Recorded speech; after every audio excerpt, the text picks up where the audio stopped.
கர்த்தராகிய இயேசு கிறிஸ்துவின் பரிசுத்த நாமத்திற்கு மகிமையுண்டாவதாக. நம்முடைய ஆண்டவரும் மர்மரட்சகருமாக இயேசு கிறிஸ்துவின் நாமத்தில் இந்த மாலை பொழுதிலே கர்த்தருடைய சமூகத்திலே நாம் கடந்து வரும்படி கிருபை செய்து கர்த்தர் தாமே இப்பொழுது நாம் அவரை துதித்து பாடினோம். அவருடைய வார்த்தை கேட்க ஆயத்தமாகும். இன்று நம்முடைய செய்தியின் தலைப்பு தியத்திரா சபை காலம். வெளிப்படுத்தின விசேஷம் 2ஆம் அதிகாரம் 18 முதல் 29 வசனங்களை இப்பொழுது நாம் வாசிக்க கேட்போம்.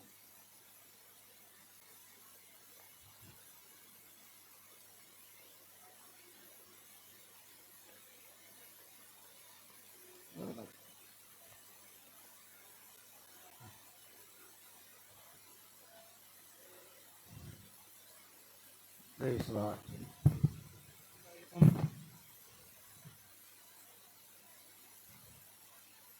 உன் கிரியைகளையும் உன் அன்பையும் உன் ஊழியத்தையும் உன் விசுவாசத்தையும் உன் பொறுமையையும் நீ முன்பு செய்த கிரியைகளிலும் பின்பு செய்த கிரியைகள் அதிகமாக இருக்கிறதையும் அறிந்திருக்கிறேன். ஆகிலும் உன் பேரில் எனக்கு குறை உண்டு. என்னவெனில் தன்னை தீர்க்கதரிசி என்று சொல்லுகிற எசபேல் என்னும் ஸ்திரீயானவள் என்னுடைய ஊழியக்காரர் வேசித்தனம் பண்ணவும் விக்கிரகங்களுக்கு படைத்தவைகளை புசிக்கவும் அவர்களுக்கு போதித்து அவர்களை வஞ்சிக்கும்படி நீ அவளுக்கு இடம் கொடுக்கிறாய். அவள் மனம் திரும்பும்படியாய் அவளுக்கு தவணை கொடுத்தேன். தன் வேசி மார்க்கத்தை விட்டு மனம் திரும்ப அவளுக்கு விருப்பமில்லை. இதோ நான் அவளை கட்டில் கிடையாக்கி அவளுடனே விபச்சாரம் செய்தவர்களை தங்களுடைய கிரியைகளை விட்டு மனம் திரும்பாவிட்டால் அவர்களையும் மிகுந்த உபத்திரவத்திலே தள்ளி அவளுடைய பிள்ளைகளையும் கொல்லுவேன். அப்பொழுது நானே உள்ளிந்திரியங்களையும் இருதயங்களையும் ஆராய்கிறவர் என்று எல்லா சபைகளும் அறிந்து கொள்ளும். அன்றியும் உங்களில் ஒவ்வொருவனுக்கும் உங்கள் கிரியைகளின்படியே பலனளிப்பேன். தியத்திராவிலே இந்த போதகத்தை பற்றி கொள்ளாமலும் சாத்தானுடைய ஆழங்கள் என்று அவர்கள் சொல்லுகிறார்களே, அந்த ஆழங்களை அறிந்து கொள்ளாமலும் இருக்கிற மற்றவர்களாகிய உங்களுக்கு நான் சொல்லுகிறதாவது,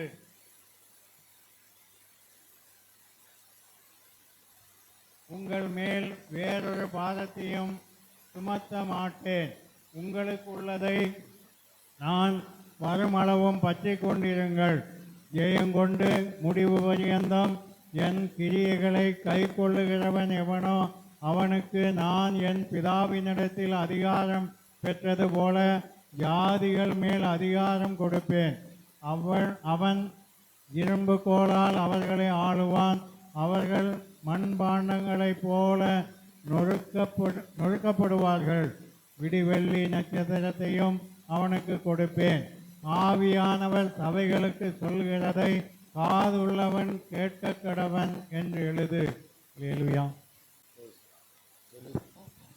அன்பின் ஆண்டவராக இயேசுவை துதிக்கிறோம். கர்த்தாவே, இந்த ஆசீர்வதிக்கப்பட்ட மாலை வேளையிலும் இப்படி பாதத்தில் வந்து உம்மை துதித்து பாடி ஆராதிக்கும்படி கிருபை செய்தீர். இப்பொழுதும் வாசிக்கப்பட்ட வேத வசனங்களை கர்த்தர் ஆசீர்வதியும். ஆண்டவரே, இந்த சபை காலங்கள் எப்படி இருக்கும் என்பதை பார்க்கிறோம். ஆண்டவரே, முதலாம் சபையாகிய எபேசு சபை காலம் முதற்கொண்டு லவுதிக்கேய சபை காலம் முறையும் 7 சபை காலங்கள் இருக்கிறது. அது புறஜாதிகளுக்கு மத்தியில். ஆகையால் நாங்கள் தான் அந்த புறஜாதிகள். எங்கள் மத்தியில் 7 சபை காலங்களை குறித்து நாங்கள் தியானித்து கொண்டிருக்கிறோம். இப்பொழுதும் கர்த்தாவே, இந்த தியத்திரா சபையின் காலத்தை குறித்து நாங்கள் தியானிக்கும்படியாக வாசிக்கப்பட்ட வேத வசனங்களை தேவன் ஆசீர்வதிக்கும்படியாகவும் வசனங்களை வாசித்து உடைய மகனையும் கர்த்தர் ஆசீர்வதிக்கும்படியாக ஜெபிக்கிறார். உடைய கரத்திலே தாழ்த்தி போடுகிறோம். பேசக்கூடிய அடியானை பரிசுத்த ஆவியால் அபிஷேகப்பட்ட வார்த்தைகளை பேச கர்த்தர் கிருபை செய்வீராக, ஆசீர்வதிப்பீராக. இந்த செய்தி அநேகருக்கு பிரயோஜனமாக இருக்கத்தக்கதாக தேவன் கிருபை செய்ய வேண்டுமாய் ஜெபிக்கிறோம். சகல துதி கன மகிமை யாவற்றுமுக செலுத்துகிறோம். கர்த்தராகிய இயேசு கிறிஸ்துவின் நாமத்தில் கேட்கிறோம் பிதாவே, ஆமென். நாம் உட்காருவோம்.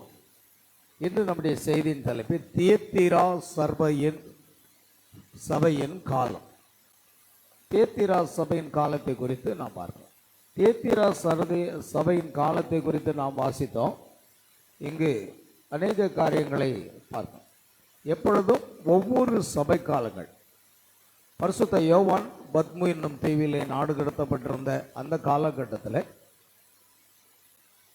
திடீரென்று எக்காலம் சத்தம் போன்ற ஒரு சத்தத்தை கேட்டு யோவான் திரும்பி பார்த்த பொழுது அங்கு மனுஷகுமாரனுக்கு ஒப்பான ஒருவர் அங்கே நின்று கொண்டிருந்தார். 7 பொன் குத்துகளுக்கு மத்தியிலே அவர் நின்று கொண்டு 7 நட்சத்திரங்களை தம்முடைய கரங்கில் ஏந்தி கொண்டிருந்த ஒருவரை குறித்து நாம் பார்க்கிறோம். இந்த 7 நட்சத்திரங்கள் வெளிப்படுத்தல் 1:20 அந்த 7 பொன் குத்து விளக்குகளும் 7 சபைகளாம். 7 நட்சத்திரங்களும் 7 சபையின் தூதர்கள், அதாவது செய்தியாளர்கள். தேவனிடத்திலிருந்து செய்தியை கொண்டு வருகிறவர்கள் தூதர்கள் என்று அழைக்கப்படுகிறார்கள். பரலோக தூதர்களும் உண்டு, பூமிக்குரிய தூதர்கள் உண்டு. தூதர்கள் என்றால் மெசேஞ்சர், செய்தியாளர்கள். அவனவாக எபேசு சபைக்கு அப்போஸ்தலனாகிய பவுல் என்பதை நாம் பார்த்தோம். சிமிர்னா சபைக்கு இர்னேயஸ் என்று பார்த்தோம். மூன்றாவதாக சிமிர்னா சபைக்கு மார்ட்டின் என்பதை பார்த்தோம். இப்பொழுது 4வது சபையின் காலத்தில், இந்த காலத்தில் தேவன் எந்த நபரை பயன்படுத்தினார் என்பதை நாம் பார்க்க போகிறோம். கர்த்தருக்கு மகிமை உண்டாகட்டும். பிரியமானவர்களே, இக்காலத்தில் வாழ்ந்த அந்த மகத்தான அந்த பரிசுத்தவான் கொலம்பா, 4வது சபையின் செய்தியாளன் கொலம்பா என்று அழைக்கப்படுகிறார். அவர்கள் இவர்கள் அத்தனை பேருமே எந்த ஒரு ஸ்தாபனத்தை சேர்ந்தவர்கள் அல்ல. தேவன் இந்த உலகத்தில் உள்ள அந்த மனிதர்களை தெரிந்து கொண்டு அவர்களை பரிசுத்தப்படுத்தி பரிசுத்தாவினால் அபிஷேகத்து அவர் என்ன செய்கிறார், இந்த செய்தியாளர்களாக பயன்படுத்துகிறார். இவர்கள் எந்த ஒரு ஸ்தாபனத்தையும் சார்ந்தவராக இல்லை என்பதை நாம் புரிந்து கொள்ள வேண்டும். கர்த்தருக்கு மகிமை. ஆகையால் இவர்கள் தேவனுடைய வார்த்தையில் நிலைத்திருந்து அந்தந்த காலத்துக்குரிய சபை காலத்துக்குரிய செய்தியை ஜனங்களுக்கு போதித்தார் என்று பார்க்கிறோம். கர்த்தருக்கு சோதரர், இக்காலத்தில் பரிசுத்தவானாக கொலம்பா என்பார். அவருடைய வரலாற்றை நாம் இங்கு பார்க்கும் பொழுது 4வது சபைக்காலம் தியத்திரா சபைக்காலம் ஆகும். தியத்திரா என்றால் தளர்ச்சியான, உறுதி இல்லாத, நிச்சயமற்ற என்று பொருள்படுகிறது. பாருங்கள், ஒரு தளர்ச்சியான, ஒரு உறுதியற்ற, ஒரு நிச்சயமற்ற என்ற ஒரு வார்த்தை தான் தியத்திரா என்று அழைக்கப்படுகிறது. கர்த்தருக்கு ஸ்தோத்திரம் உண்டாகட்டும். பாருங்கள், இச்சபையின் காலம் கிபி 606 முதல் கிபி 1500 ஆண்டு காலமாக நீடித்திருந்த ஒரு சபை காலம். நாம் பார்த்தோம், எபேசு சபை காலம் கிபி 53 ஆண்டிலிருந்து துவங்கி 170 ஆண்டு வரைக்கும் வந்ததை பார்த்தோம். இப்படி ஒவ்வொரு காலகட்டத்திலையும் 170 முதல் 312, 312 முதல் கிபி 606. இப்பொழுது 4வது சபை காலம் கிபி 606 ஆண்டு முதல் கிபி 1500 ஆண்டு காலமாக இந்த தியத்திரா சபை காலம் நீடித்திருக்கிறதை நாம் பார்க்கலாம். கொலம்பா என்பவர் தான் தியத்திரா சபை காலத்தினுடைய அந்த நட்சத்திரம். அந்த 7 நட்சத்திரங்களை தமது வலது கரத்தில் ஏந்து கொண்டிருந்தார் என்றால் 7 நட்சத்திரங்கள் 7 செய்தியாளர்கள். ஏன்னா மல்கியா 2:7 சொல்லுகிறது, ஆசாரியனுடைய உதடுகள் அறிவை காட்ட வேண்டும், அவன் சேனைகளுடைய கர்த்தரின் தூதன், அதாவது செய்தியாளன், தேவனிடத்திலிருந்து செய்தியை கொண்டவன். எந்த ஒரு ஸ்தாபனத்தினுடைய போதகம் அல்ல. 500க்கு அதிகமான ஸ்தாபன பிரிவுகள் இருக்கிறது. ஒவ்வொரு ஸ்தாபனங்களுக்கும் வித்தியாசமான தனித்தனி போதகங்கள், கொள்கைகள், கோட்பாடுகள் உண்டு. ஆனால் இவர்கள் எந்த கோட்பாடுகளையும் கொண்டு வரல. ஏன்னா தேவனிடத்திலிருந்து செய்தியை கொண்டு வருகிறதை நாம் காண்கிறோம். ஆகையால் கொலம்பா என்பவர் தான் தியத்திரா சபை காலத்தின் நட்சத்திரமாக இருக்கிறார். இவர் அயர்லாந்து தேசத்தை சேர்ந்தவர். பாருங்கள், ஒவ்வொரு காலத்திலே நாம் பார்க்கிறோம், ஒவ்வொரு செய்தியாளர்களும் வெவ்வேறு நாட்டை சேர்ந்தவர்களாக இருக்கிறார்கள். ஏன்னா தேவன் உலகம் முழுவதும் இருந்து தம்முடைய செய்தியாளர்களை பயன்படுத்துகிறார். ஒரு குறிப்பிட்ட தேசம் அல்ல, எல்லா தேசத்தில் இருந்து. ஆகையால் இவர் அயர்லாந்து தேசத்தை சேர்ந்தவர். இவர் பரிசுத்த மார்ட்டின், நாம் இதற்கு முன்னால் பார்த்தோம், பரிசுத்த மார்ட்டின். இவருடைய மருமகனான பரிசுத்த பேட்ரிக்கு சுமார் 60 ஆண்டுகள் கழித்து தோன்றினவர் என்பதை நாம் பார்க்கிறோம். 60 ஆண்டுகள் கழித்து வாழ்ந்து வந்த ஒரு தேவனுடைய மனிதனாக இருக்கிறார். அவர் ஒருபோதும் பாருங்கள், எபேசு சபை காலம் முதற்கொண்டு ஒவ்வொரு செய்தியாளரும் இந்த அஞ்ஞான ரோமாபுரியின் கொள்கைகளையோ கோட்பாடுகளையோ அவர்கள் ஏற்றுக்கொள்ளவே இல்லை. அதே போன்றுதான் இவரும் கூட ரோமானிய உபதேசத்தை ஏற்றுக்கொள்ளலை. ஏன்னா ரோமானிய உபதேசம் என்பது அது முற்றிலுமாக அரசியலும் மதமும் இணைந்த ஒரு கோட்பாடு. அது அஞ்ஞான ஒரு மார்க்கம், சொர்ப வழிபாடுகள், எல்லா விதமான வழிபாடுகளும் அங்கு உண்டு. ஆனால் ஆதி சபை என்பதை பார்க்கும் பொழுது அதில் எந்த சொர்ப வழிபாடுகள் கிடையாது, விக்கிரக வழிபாடுகள் கிடையாது. ஆனால் அந்த ரோம சபை ஆரம்ப காலத்தில் விக்கிரகங்களை வழிபட்டு பின்பு சொருபங்களையும் சபைக்குள்ள கொண்டு வந்தது.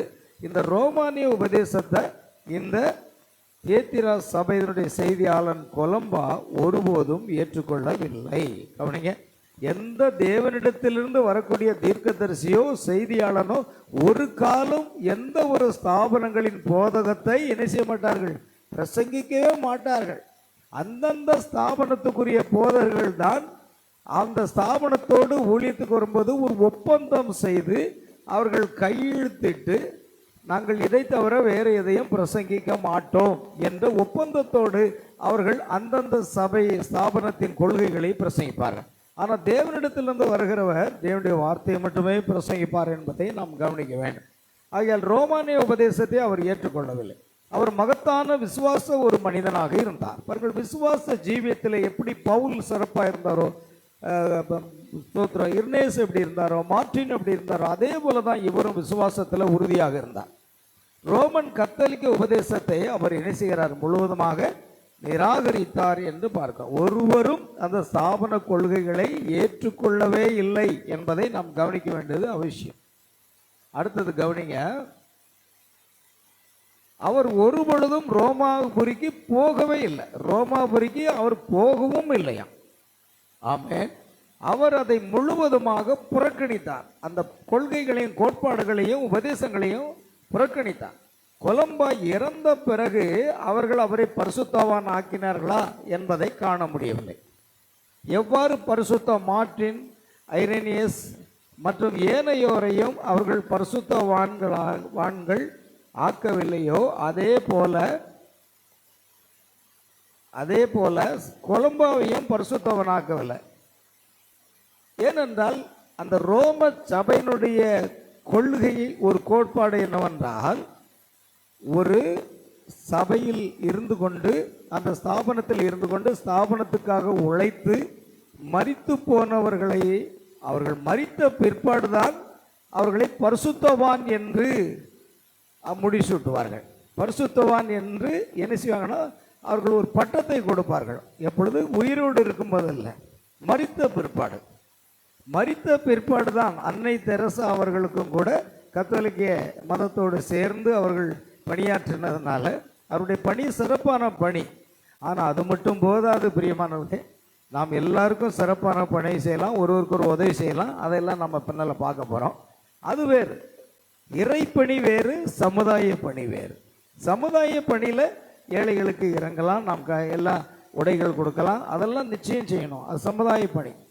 ஆனால் அந்த இறைப்பணி என்றால் சுவிசேஷ பணி என்பது வேறு. அது தேவனுடைய வார்த்தையை பிரசங்கிப்பதாகும். ஆகையால் கத்தோலிக்க ஸ்தாபனமானது ஒருவர் மரித்த பிற்பாடு அவர்களை பரிசுத்தவான்கள் என்று பட்டம் சூட்டி அழைப்பார்கள். ஆனால் அந்த அடிப்படையில் பவுலையோ மார்ட்டினையோ இர்னேயஸையோ கொலம்பாவையோ அவர்கள் பரிசுத்தவான் என்று என்ன செய்யலை, அவர்கள் தீர்மானிக்கவில்லை, பட்டம் சூட்டவும் இல்லை. ஏனென்றால் இவர்கள் கத்தோலிக்க ஸ்தாபனத்திலிருந்து வந்தவர்கள் அல்ல, இவர்கள் தேவனாலே அனுப்பப்பட்ட தேவ மனிதர்கள். ஆமென். கர்த்தருக்கு ஸ்தோத்திரம் உண்டாகட்டும். கவனிங்க அருமையான தேவனுடைய பிள்ளைகளே. ஆகையால் பெந்தெகோஸ்தையின் அற்புதங்களை அடையாள அற்புதங்களை பெற்று விசுவாசிக்கும் அந்த சபையில் அவர்கள் உள்ளவர்களாக இருந்தார்கள். அவர் ஒருபோதும் ரோம சபையின் உபதேசங்களை எடுத்துக்கொள்ளவே இல்லை. பரிசுத்த மார்ட்டினின் சகோதரியாக நாம் இப்பொழுது ரோம சபையினுடைய உபதேசத்தை நாமும் விரும்புவதில்லை, நாமும் அதை பின்பற்றுவதில்லை. புராட்டஸ்டன்ட் சபையின் போதகத்தையும் நாம் பின்பற்றுவதில்லை, பெந்தெகோஸ்தே சபையின் போதகத்தையும் நாம் பின்பற்றுவதில்லை. ஆமென். ஏன்னா நாம் தேவனுடைய வார்த்தையை பின்பற்றுவர்களாக இருக்க வேண்டும். அல்லேலூயா. ஆகையால் அவர் ஒருபோதும் ரோம சபையின் உபதேசங்களை எடுத்துக்கொள்ளவே இல்லை. பரிசுத்த மார்ட்டினின் சகோதரியாகிய தேவ பக்தியுள்ள தன் தாயார் விசுவாசத்தில் இருந்தது போலவே உபதேசங்களின்படியே வேதத்தை அவர் விசுவாசித்தார். ஆமென். எந்த ஒரு சமயத்திலும் ரோமானிய சபையின் உபதேசங்களை அவர் பின்பற்றவே இல்லை என்பது மிக முக்கியத்துவம் வாய்ந்தது. ஆமென். ஒவ்வொரு விசுவாசியையும் அவர் தன்னுடைய சபையில் எப்படி நடத்தினாருங்கிறத நல்லா கவனிக்கணும். ஒவ்வொரு விசுவாசியையும் மார்க்கு 16ஆம் அதிகாரத்தில் வாக்குரைக்கப்பட்டுள்ள அந்த அடையாளங்கள் பின்தொடர வேண்டும் என்று அவர் போதித்தார். பாருங்க, அவர்கள் மார்க் 16ஆம் அதிகாரம், இன்றைக்கு கடைசி கால லவுதிக சபையின் செய்தியாளனும் மார்க் 16ஆம் அதிகாரம் கொடுக்கப்பட்ட வாக்குத்தத்தம் விசுவாசிகளை என்ன செய்ய வேண்டும்? பின்தொடர வேண்டும். அதுதான் முக்கியம். நாம் ஒரு விசுவாசி என்றால் இந்த அற்புதங்கள் அடையாளங்கள் நம்மை பின்தொடர வேண்டும்.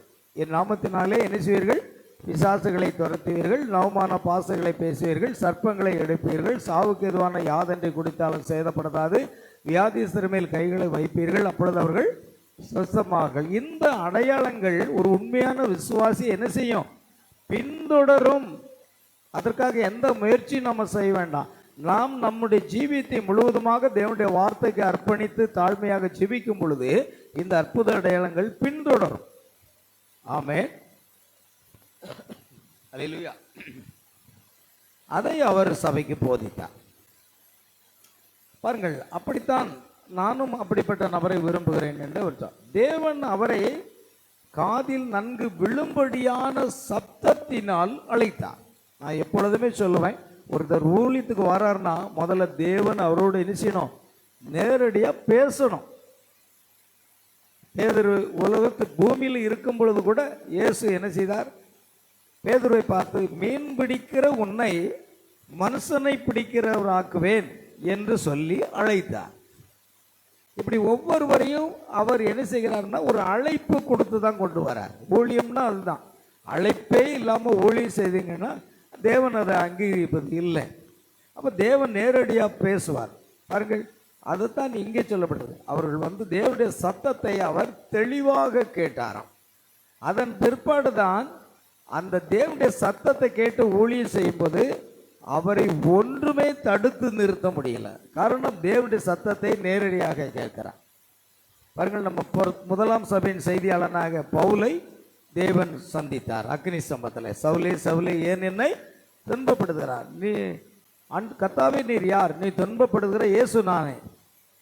நான் என்ன செய்ய சித்தமா இருக்கிறேன்? நீ பட்டணத்துக்குள்ள போ, நீ செய்ய வேண்டியது அங்கே சொல்லப்படும். பாருங்க, தேவன் சந்திக்கணும், தேவன் நேரடியாக பேசணும். தேவன் ஒரு மனிதனோடு நேரடியாக பேசாம, தரிசனம் இல்லாம அவர்கள் ஊழியம் என்ன செய்யக்கூடாது? செய்யவே கூடாது. ஆமென். அதனால தான் பரிசுத்த பவுல் சொல்லுகிறார், அந்த பரம தரிசனத்துக்கு நான் கீழ்ப்படியாதவனாய் இருக்கவில்லை. அல்லேலூயா. இன்றைக்கு அதுதான் காரியம். இன்றைக்கு ஒரு மரண நிகழ்ச்சி. என்னுடைய பாஸ்டர் அம்மாவுடைய சித்தி மரணம் அடைஞ்சிட்டாங்க. தூத்துக்குடி மாவட்டம் பக்கம் நாங்கள் போயிட்டு காலையில் வந்தோம். அப்பொழுது அங்கேயும் பார்த்தா நாங்கள் எல்லாம் உட்கார்ந்து பேசிக்கிட்டு இருக்கும் பொழுது அவருடைய பாஸ்டர் அம்மாவுடைய தம்பி கோயம்புத்தூரில் இருக்கிறான். கேத்தலிக் தான். கேத்தலிக்காக இருந்தாலும் நம்முடைய யூடியூப்பில் நம்ம செய்தியை தொடர்ந்து அவர் கேட்டுக்கொண்டிருக்கிறார். அப்பொழுது அந்த காரியத்தை நீங்கள் கிறிஸ்மஸை பற்றி பேசுனீங்க, ரொம்ப தெளிவாக இருந்தது. இப்படி ஒவ்வொரு காரியத்தை சொல்லும் பொழுது அதை விசுவாசிக்க ஆரம்பிக்கிறார். தவறாமல் கேட்க எத்தனையோ முறை எனக்கு தெரியாமையே நிறைய பேர் என்ன செய்கிறாங்க?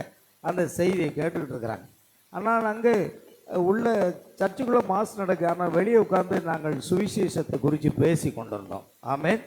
பார்த்துங்க, நமக்கு அதான் முக்கியம். எங்கே போனாலும் உலகத்தாரோடு சேர்ந்து நம்ம செய்ய மாட்டோம். ஆனால் நமக்கு எங்கேயாவது யாருக்காவது சுவிசேஷம் அறிவிக்க வேண்டியது அவசியம். அப்போ நான் மிகுந்த சந்தோஷப்பட்டேன். நீங்கள் தெளிவான செய்தியை பேசுகிறீங்க. ஆனால் இதை அநேகர் வேதத்தினுடைய மறைபொருளை கூட பேசாமல் நிறைய பேர் இருக்கிறாங்க. சரி பாருங்கள், அப்போ சொன்னால் ஊழியத்துக்கு வரணும் அப்படின்னா கொஞ்சம் கஷ்டமான காரியம்தான். அப்புறம் சொன்னேன், தேவன் என்னை அணைக்கலைன்னா என்னுடைய கடையை விட்டு காரை விற்று எல்லாத்தையும் காலி பண்ணிட்டு தான் கர்த்தர் கொண்டு வந்தார். அதுதான் வெறுமையாக்கி தான் கொண்டு வருவார். ஆமென். அல்லேலூயா. அதே போல தான் தேவன் இந்த கொலம்பாவின் இடத்துல நேரடியாக பேசினார்.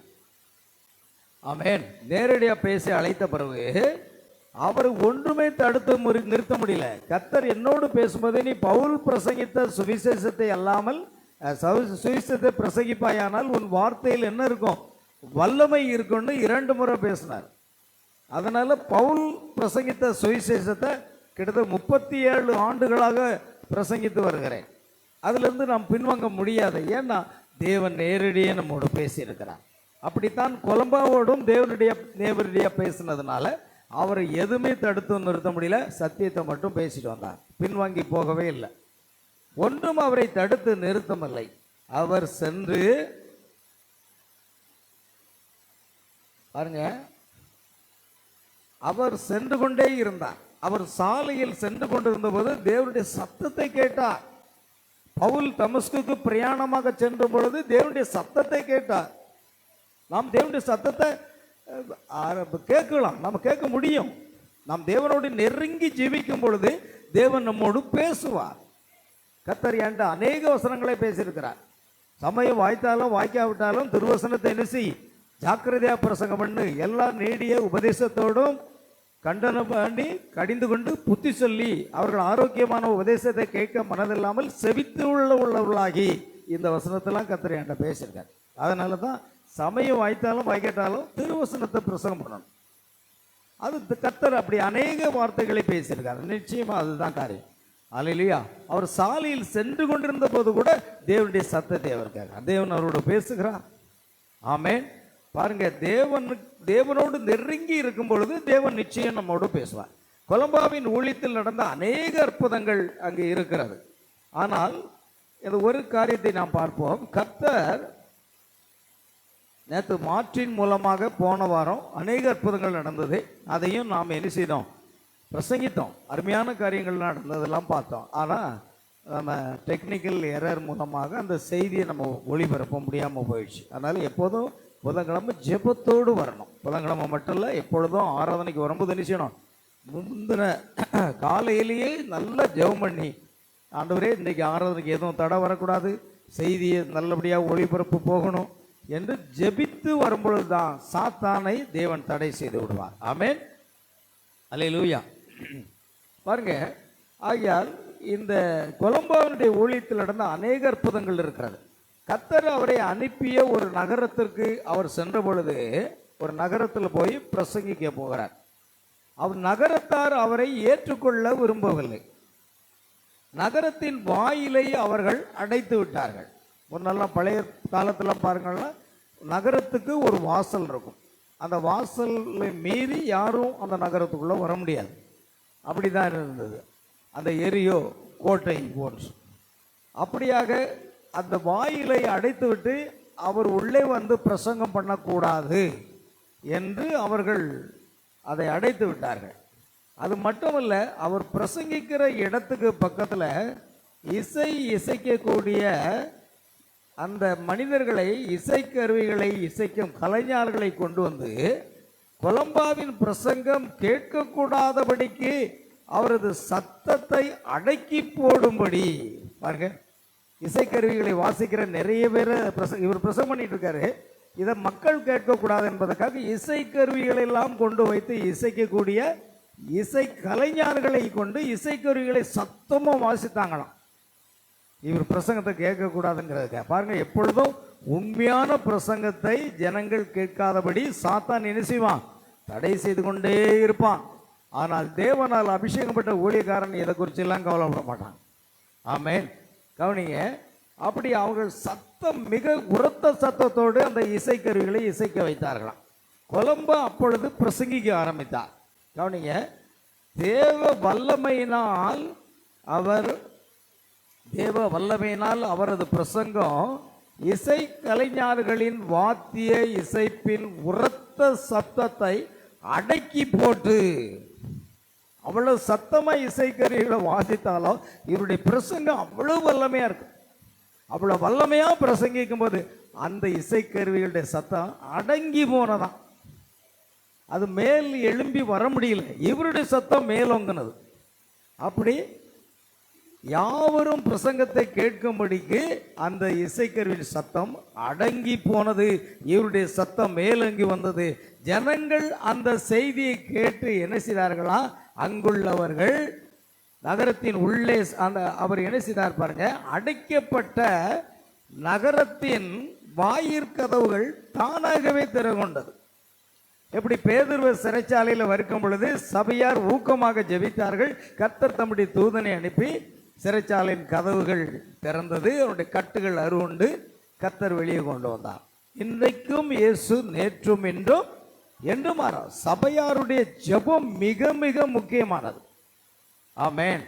ஆதி சபை விசுவாசிகள் ஒருமனப்பட்டு ஜெபித்தார்கள். கூடியிருந்த இடம் என்ன செய்தது, அசைந்தது. அதுக்கு தான் ஜெப வேளையை நாம் அதிகப்படுத்த வேண்டியது அவசியம். ஆகையால் வாயில் கதவுகள் தானாக திறவுண்டலாம். கொலம்பாவும் நகரத்தின் உள்ளே சென்று பிரசங்கித்தார். இப்போ வாயில் கதவு திறந்தோன்னா உள்ளே போய் அவர் பிரசங்கிக்கிறார். அப்படி பிரசங்கிக்கும் பொழுது அங்கு உள்ளவர்கள் யாவருமே ரட்சிக்கப்பட்டனர். ஆமென், அல்லேலூயா. அங்கே அந்த செய்தியை கேட்டவங்கெல்லாம் ரட்சிக்கப்பட்டாங்க. ஏன்னா அது எப்படி ரட்சிக்கப்படுறாங்க, பரிசுத்த ஆவியினுடைய வல்லமையோடு பிரசங்கிக்கப்படும். பேதுரு பெந்தெகோஸ்தே நாளில் பரிசுத்த ஆவியினுடைய வல்லமையோடு பிரசங்கித்தார். ஒரே நாளில் 3000 பேர் மறந்து ரட்சிக்கப்பட்டார். இன்றைக்கு நமக்கு அதுதான் தேவை. தேவனுடைய வல்லமை மிக மிக முக்கியம். சத்தமிடுறதல்ல வல்லமை. வல்லமை என்பது உள்ளிருந்து வரணும். பரிசுத்த ஆவியினுடைய வல்லமை உனக்கு இருதயத்திலிருந்து வரணும். அல்லேலூயா. கர்த்தருக்கு சோதரம் உண்டாகட்டும். கவனிய. ஆகியால் அங்குள்ளவர்கள் யாவரும் ரட்சிக்கப்பட்டார்களாம். அப்படிப்பட்ட அற்புதம் அங்கே நடந்ததை நாம் காண்கிறோம். ஆமென். பாருங்கள், இப்போ இன்னொரு அடையாளத்தை கூட நம்ம பார்க்கலாம். கொலம்பா ஒரு நகரத்துக்குள் சென்றார். அது இன்னொரு நகரம். அப்படி சென்ற பொழுது அந்நகரத்து மக்கள் அவரை ஏற்றுக்கொள்ளாமல் அவரை துரத்தி விட்டார்கள். நாங்கள்லாம் சுவிசேஷம் அறிவிக்கும் போகிற காலத்தில் கைப்பிரதிகளெல்லாம் கையிலிருந்து பிடுங்கி எங்களை அடித்து துரத்துவாங்க. நாங்கள் அடியும் போட்டிருக்கோம், படம் இல்லை, சுவிசேஷம் சொல்லி அடி வாங்கிடுவோம். இதே பாளையங்கோட்டையில் ஒரு பெரிய மீட்டிங் நடந்தது. தீர்க்கதரிசி செய்தியினுடைய புத்தகங்களை நாங்கள் விநியோகித்து கொண்டிருந்தோம் இலவசமாக. அப்படி இலவசமாக விநியோகித்த சமயத்தில் அங்கே என்ன அப்படின்னா, அந்த உதவி போதகர்கள், உதவியாக இருக்கக்கூடிய ஏஜி சபையை சேர்ந்தவர்கள் வந்து என்ன செய்தாங்கன்னா எங்களை எல்லாம் அடித்து துரத்துனாங்க. என் கையில் இருக்கிற புஸ்தகங்கள்லாம் வாங்கி தீயிட்டு கொளுத்தினார்கள். அது மாத்திரமல்ல, நம்ம சபையில் இருந்த ஒரு சகோதரி, மூத்த சகோதரி, அவர்கள் கர்த்தருக்குள் மரணம் அடைந்துவிட்டார்கள். அந்த சகோதரியுடைய கையை பிடிச்சி திருக்கி அந்த புஸ்தகத்தெல்லாம் பிடுங்கினாங்க. எல்லாத்தையும் போட்டு எரிச்சாங்க. அப்புறம் என்னிடத்தில் வந்து அந்த புஸ்தகங்களை பிடுங்கிறதுக்கு ஒருத்தர் வந்தார். என்னோட ஹைட்டாக இருந்தார். வந்து என்னுடைய தலையை தாத்துக்கிட்டு முதுகில் ஓங்கி அடித்தார். சட்டார்னு சத்தம் கேட்டுச்சு. ஏன்னா என்னோட உயரம் இல்லையா, பட்டார்னு அடித்தார். இப்படி சுவிசேஷம் அறிவிக்கிற இடத்துல நாங்கள் என்ன செய்திருக்கிறோம், அடி வாங்கி இருக்கிறோம். மும்பையிலையும் அடி வாங்கியிருக்கிறோம், பாளையங்கோட்டையிலையும் அடி வாங்கியிருக்கிறோம். ஏன் தெரியுமா, நம்மை விட அவர்கள் அப்போஸ்தலர்கள் அல்லது இந்த 7 சபைக்கால செய்தியாளர்கள் இதை விட பாடுகளை அனுபவித்திருக்கிறார். ஆனால் இரத்தம் சிந்தப்படத்தக்கதாக இன்னும் பாவத்தை எதிர்த்து நிற்கவில்லையே. நாம் ஆண்டவருக்காக நம்முடைய வாழ்க்கை இன்னும் கொடுக்கல. இன்னைக்கு புதன்கிழமை அநேகரை காணோம், பக்கத்தில் இருக்கிறவங்களே காணோம். அப்போ என்ன நடக்குதுன்னு பாருங்க. அந்த ஆவிக்குரிய ஒரு அபிஷேகம் போதாமல் இருந்தால் நிச்சயமா அந்த ஜீவியம் பின்னோக்கி போகும். அல்லேலூயா. அதுதான் காரியம். பாருங்க, எப்பொழுதும் நமக்கு 7 நாளும் கூட்டம் இருந்தால் கூட எனக்கெல்லாம் ரொம்ப சந்தோஷம்தான். ஆமென். 7 நாளும் ஆண்டவருடைய பாதத்தினுடைய வார்த்தை கேட்பது எவ்வளோ ஆனந்தம் தெரியுமா. ஆமென். பாருங்கள், அந்நகரத்து மக்கள் அவரை ஏற்றுக்கொள்ளாமல் அவரை துரத்தி விட்டனர். எனவே அவர் அங்கிருந்து கிளம்பி சென்று விட்டார். அப்பொழுது அங்கே பாருங்க, அந்நகரத்து தலைவனின் மகன் மிகவும் கடுமையான அளவில் சுகவீனமுற்றார். அந்த நகரத்தினுடைய தலைவன், அவருடைய மகன் என்ன செய்தாரா, மிகவும் கடுமையான அளவில் சுகவீனம் அடைந்தான். அவர்கள் உடனே இந்த நல்ல பரிசுத்தவானாகிய கொலம்பாவை திரும்ப அழைத்து வரும்படி ஆளை விட்டு அனுப்பினார்கள். அவர் எங்கே இருக்கிறாரு அந்த கொலம்பா, எப்படியாவது தேடி பிடிச்சி மறுபடியும் கொண்டு வாங்க என்று அழைத்தார்கள். கொலம்பா திரும்பி வந்து அந்த பையன் உடலில் மேல் படுத்து ஜெபித்த பொழுது மரித்து கொண்டிருந்த அந்த சிறுவன் குணமடைந்து உயிரடைந்தான். ஆமென். அப்ப அந்த பட்டணத்துல எப்படி அற்புதங்கள் நடக்குதுன்னு பாருங்க. அதுக்கு என்ன அப்படின்னா, நாம் அதிகமா என்ன செய்யணும், கர்த்தருடைய சமூகத்திலிருந்து வல்லமையை பெற்றிருக்கணும். நமக்கு வல்லமை இருந்துன்னு சொன்னா நம்ம என்ன வேணாலும் செய்ய முடியும். இருக்கிறது சொல்றாரு, தேவனுடைய வல்லமை இருந்தால் நாம் சிருஷ்டிக்க கூட முடியுங்கிறார். ஆமென். என்ன நம்ம அதை பெற்றுக்கொள்ளணும்னா நம்ம முற்றிலும் நம்முடைய ஜீவித்தை ஆண்டவருக்கு அர்ப்பணிக்க வேண்டியது அவசியமாக இருக்கிறது. கவனிக்க பிரியமானே, கொலம்பா திரும்பி வந்து அந்த பையன் உடலில் படுத்து ஜெபித்த பொழுது மரித்து கொண்டிருந்த அந்த சிறுவன் குணமடைந்து உயிரடைந்தான். பார்த்தீங்களா? அவருடைய சபை பரிசுத்த ஆவியினாலே நிரப்பப்பட்டிருந்தது. சபையில் உள்ள விசுவாசிகள் அத்தனை பேரும் பரிசுத்த ஆவியின் அபிஷேகத்தில் நிரம்பி இருந்தார்கள். பாருங்க எப்படி ஊழியம் நடக்குது பாருங்க. ஆமென். அல்லேலூயா. பிரியமான தேவனுடைய பிள்ளைகளை கவனிக்கணும். தன்னுடைய சபையின் ஒவ்வொரு அங்கத்தினரும் கண்டிப்பாக பரிசுத்த ஆவியை பெற்றிருத்தல் வேண்டும். வலியுறுத்துறாரு. நீ பரிசுத்த ஆவியை பெறலன்னா பரலோகம் போக முடியாது. நீ பரிசுத்த ஆவியை பெற்றுக்கொள் என்று அவர்களை கட்டாயப்படுத்தி பரிசுத்த ஆவியை பெறுவதற்காக அவர்களை ஜெபத்தில் வழிநடத்தி அத்தனை பேரும் பரிசுத்த ஆவியை பெறும்படி செய்தார்.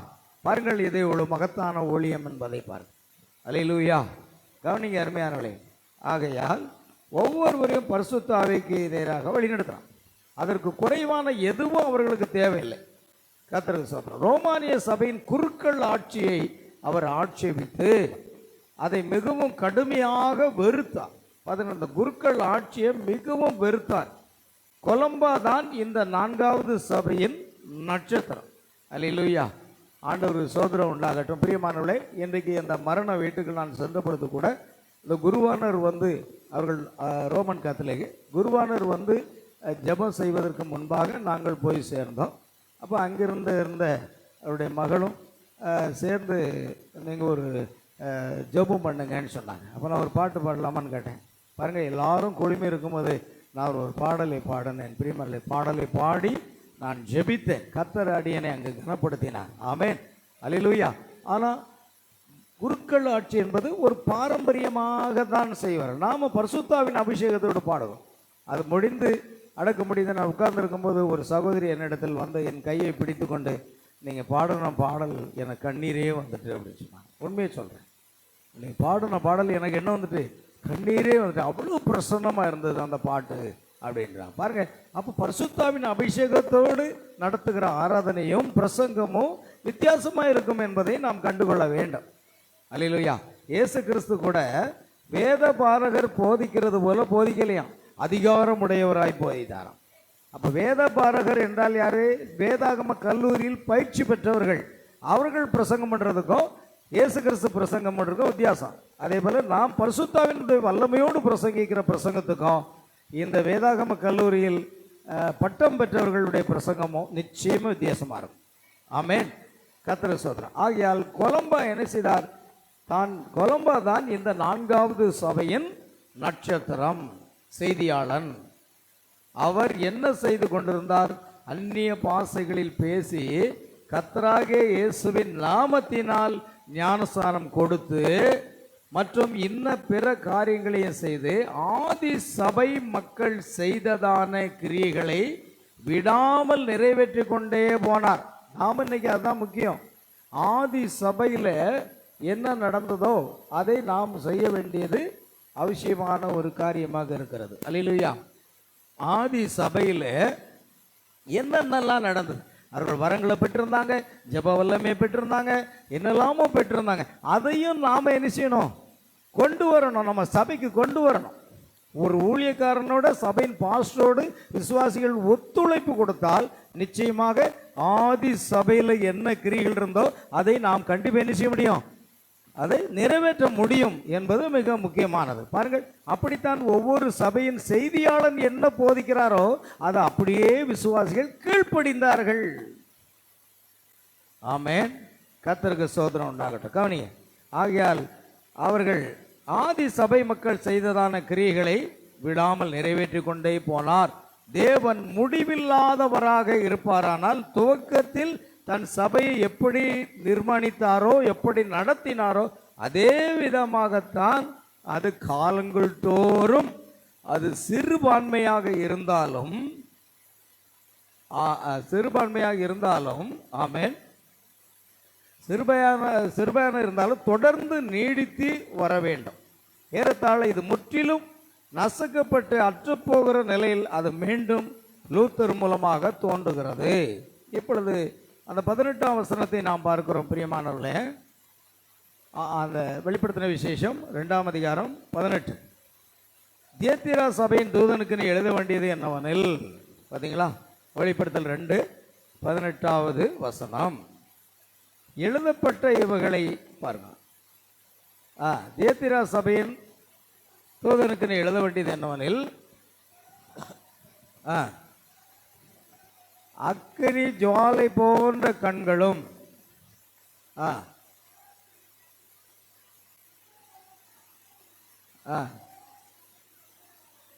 மைக்கை மாற்றுங்க. மைக்கெல்லாம் வாசிக்கிறீங்க, மைக்கில் வாசிங்க. அல்லேலூயா. சரி, எழுதப்பட்ட இவைகளை நாம் பார்க்கிறோம். அந்த சபை காலத்துக்குரிய ஒளியை ஏந்து கொண்டிருந்த அச்சபையின் தூதன் அல்லது ஊழியக்காரனுக்குத்தான் இவைகள் எழுதப்பட்டன. ஆமென். கடந்த காலத்திலே நாம் கடந்த வாரத்தில் பெருகுமு சபை காலத்தின் தூதனை குறித்து நாம் பார்த்தோம். அப்போ பாருங்க, அந்த ஜெயம் பெறுகிறவர்களுக்கு என்ன கொடுக்குறாங்கன்னா அந்த வெண்மையான குறிக்கல்லை கொடுப்பேன் என்று எழுதப்பட்டிருந்ததாக இருந்தது. உங்களுடைய பெயர் உங்களுடைய ஜீவியத்துடன் சம்பந்தப்பட்டதாக இருக்கும் என்பதை காண வேண்டும். பாருங்க, இது ஒரு முக்கியமான காரியம். நான் கூட இதை இப்போ எடுக்கிறத விட வேறு காரியத்துக்கு போவோம். இது அப்படி இருக்கட்டும், இன்னொரு நாள் அதை பார்க்கலாம். நியூமராலஜி பெயருக்கும் நமக்கு சம்பந்தம் இருக்கு. அப்படியே விட்டுருவோம், அடுத்து நம்ம போகலாம். சரி,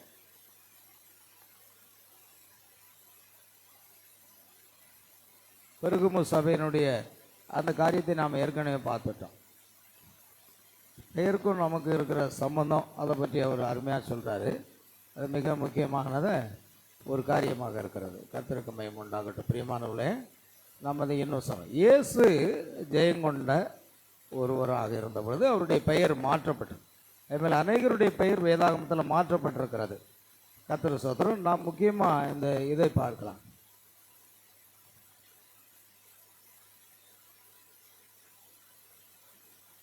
பாருங்கள், தியத்திரா சபையின் தூதனுக்கு நீ எழுத வேண்டியது என்னவெனில், அக்கினி ஜுவாலை போன்ற கண்களும் பிரகாசமான வெண்கலம் போன்ற பாதங்களும் உள்ள தேவகுமாரன் சொல்லுகிறதாவது. அல்லேலூயா. பாருங்க, அதுதான் முக்கியம். நாம் அவரை துவக்கத்தில் எபேசு சபையின் காலத்தில் வெளிப்படுத்தின விசேஷத்தின் துவக்கத்தில் அவருடைய மகிமை அடைந்த 7 விதமான தோற்றங்களை யோவான் கர்த்தரின் நாளே கண்டான். இயேசு மகிமை அடைந்த பொழுது 7 விதமான தோற்றம் இருந்தது என்று நாம் பார்க்கிறோம். அல்லேலூயா. ஆகையால் அவர் இப்பொழுது வருகையில் மறுபடியும் அதே போன்ற ஒரு தோற்றத்தை நாம் காண முடியும். அது மிகவும், அவர் இப்பொழுது வருகையில் ஒரு ஆசாரியனாக இருக்கிறார். அவர் இப்பூமியில் இருந்தபோது ஒரு தீர்க்கதரிசியாக, தேவனுடைய தீர்க்கதரிசியாக இருந்தார். அவர் தன்னுடைய சொந்த இரத்தத்தை எடுத்து பிதாவின் சமூகத்துக்கு போனார். அது அவரை ஒரு ஆசாரியனாக மாற்றுகிறது. அவர் திரும்ப வருகையில் ஒரு ராஜாவாக வரப்போகிறார். இப்பொழுது பிரதான ஆசாரியனாக இருந்து பிதாவினுடைய வலது பார்சத்திலிருந்து நமக்காக என்ன செய்து கொண்டிருந்தாராம்? பரிந்து பேசி கொண்டிருந்தார். இப்பொழுது அவர் தம்முடைய பரிந்து பேசும் ஊழியத்தை முடித்து சிங்காசனத்தில் இருந்த அந்த 7 முத்திரைகள் அடங்கிய புஸ்தகத்தை எடுத்து அந்த முத்திரைகளை உடைத்து திறக்கப்பட்ட புஸ்தகத்தோட பலமுள்ள ஒரு தூதனாக இறங்கி வருகிறார் என்று வெளிப்படுத்தல் 10:1 நம்ம பார்க்கிறோம். ஆனால் இப்பொழுது அவர் யாராக இருக்கிறார்? ஒரு ராஜாவாக இறங்கி வருகிறார். ஆமென். இப்பொழுது ஆசாரியனாக அல்ல. ஏனென்றால் அவருடைய பரிந்து பேசும் ஊழியம் என்ன செய்ததுதான் முடிவடைந்து விட்டது. இப்பொழுது அவர் ராஜாவாக இருக்கிறதை நாம் பார்க்கிறோம். சரி, கவனிங்க.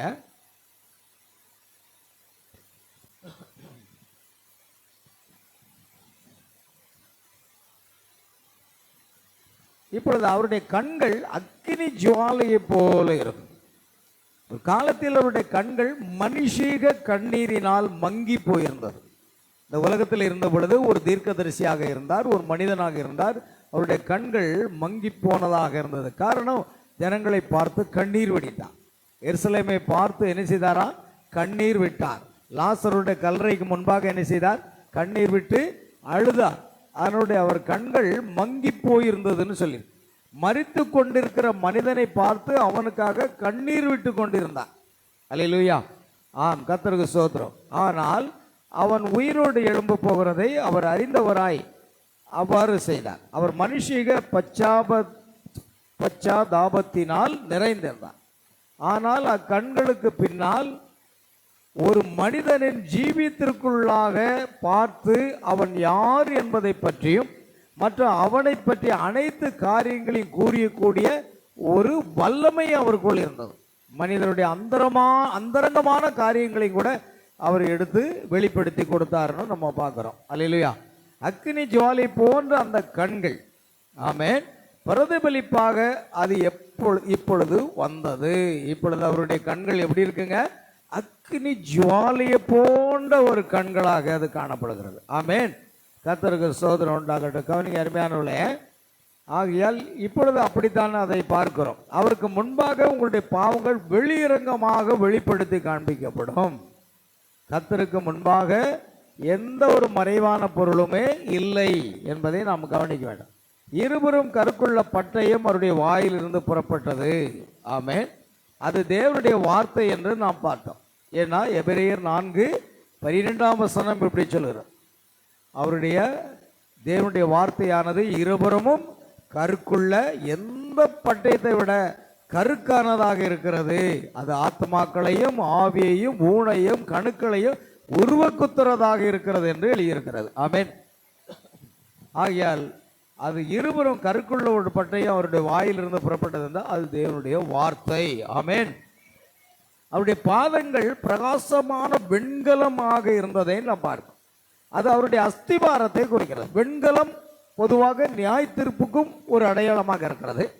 ஆனால் இங்கு என்ன எதற்கு அடையாளமாக இருக்கிறன்னா அவருடைய பாதம் ஒரு அஸ்திபாரத்துக்கு ஒரு அடையாளமாக இருக்கிறது என்பதையும் இங்கு விளக்கப்பட்டிருக்கிறது. அவருடைய அஸ்திபாரத்தை குறிக்கிறது.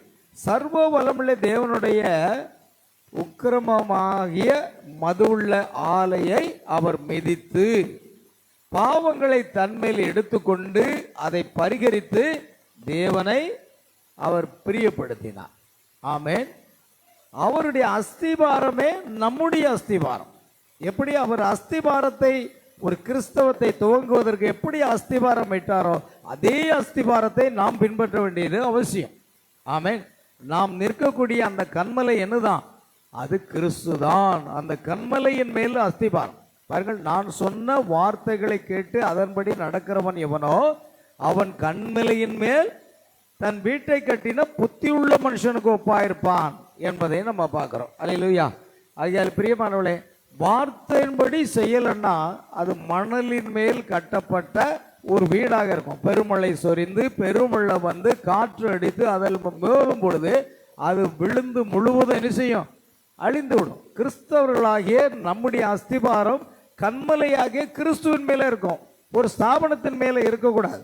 எந்த ஒரு ஸ்தாபனத்தின் மேலே நம்முடைய விசுவாசம் இருந்தால் கண்டிப்பாக ஒரு நாள் அழிந்து போகும். ஆமென். நம்முடைய விசுவாசம் எதன் பேரில் இருக்கணும் பிரியமானவர்களே? தேவனுடைய வார்த்தையின் பேரில் இருக்க வேண்டியிருக்கு. அதுனா பெருமழை சொரிந்தாலும் பெருங்காற்று அடித்தாலும் உங்கள் கிறிஸ்தவ ஜீவியை என்ன செய்யாது? பின்வாங்கியே போகாது. பாருங்கள், யோபு கண்மலையின் மேல் தன் வீட்டை கட்டியிருந்தான். தன்னுடைய ஆவிக்குரிய வீடு. வீடுன்னா உலக பிரகாரமாக கட்டடம் அல்ல, ஆவிக்குரிய வீடு. அந்த ஆவிக்குரிய வீட்டை கண்மலையாக கிறிஸ்துவின் மேலே தேவனுடைய வார்த்தையின் மேலே கட்டியிருந்தான்.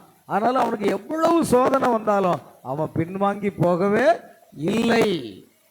ஆமென். இன்னைக்கு அநேகர் பின்வாங்கி போறாங்க, தவறான உபதேசத்துக்கு போறாங்க. காரணம், அவங்க கிறிஸ்துவின் மேலே வார்த்தையின் மேலே என்ன செய்யல? அந்த வீட்டை கட்டாததுதான் காரணம். சரி, கவனிங்க, அடுத்து நான் பார்ப்போம். ஒவ்வொரு சபை காலத்தையும் அவர் சந்திக்கையில் அவ்வேளையில் அவர் தனது தெய்வீக பெயர்களில் ஒன்றை குறிப்பிட்டு அத்தூதனை உரைக்கிறார். அதை மிக முக்கியமான ஒரு காரியம். பாருங்கள், இயேசு கிறிஸ்து தன்னை வெளிப்படுத்தும் பொழுது நான் இருந்தவரும் இருக்கிறவரும் வருகிறவருமானவர், நான் முந்தினவரும் நான் பிந்தினவருமாய் இருக்கிறேன், மரித்தேன், சதா காலமும் உயிரோடு இருக்கிறேன், நான் சர்வ வல்லமுள்ள தேவனாக இருக்கிறேன். தன்னை முழுமையாக என்ன செய்கிறார்? அவர் வெளிப்படுத்தி காண்பிக்கிறார். ஆமென். அல்லேலூயா. மிக முக்கியமானது. அந்த முதலாவது வெளிப்பாட்டை பாருங்கள். யோவான் தன்னோடு பேசின சத்தத்தை பார்க்கும்படி திரும்பினான். யோவான் தன்னோடு என்ன செய்கிறது? பேசக்கூடிய அந்த சத்தத்தை அவன் கேட்கிறான்.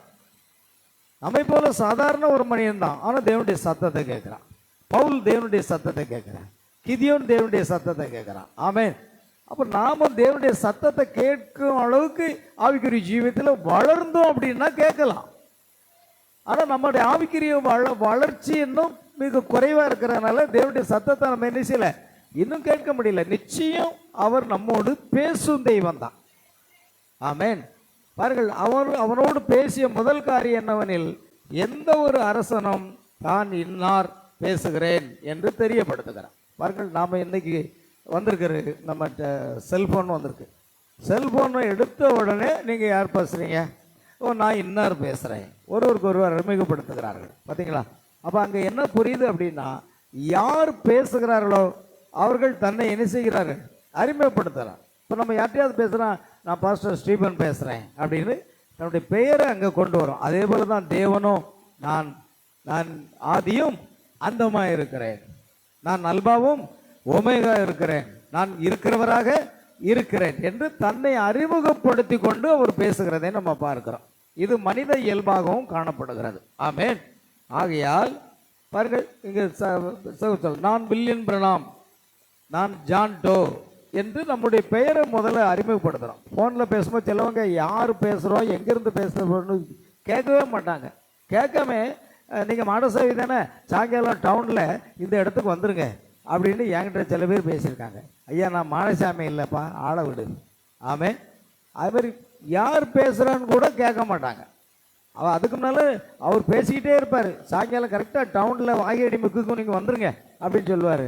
ஐயா, நீங்கள் யாருன்னே தெரியலையா, நான் மாடசாமி இல்லை, என் பேர் ஸ்டீபனுங்க. ஓ, தவறாக போயிட்டதுன்னு வாய்ப்பு. அதே மாதிரி நம்ம பெயரை அறிமுகப்படுத்தலைன்னா ஒன்றும் புரியாது. ஆனால் இயேசு கிறிஸ்து முதலாவது தன்னை என்ன செய்கிறார்? அறிமுகப்படுத்துகிறார். அது மிக முக்கியமானது. ஆமென்.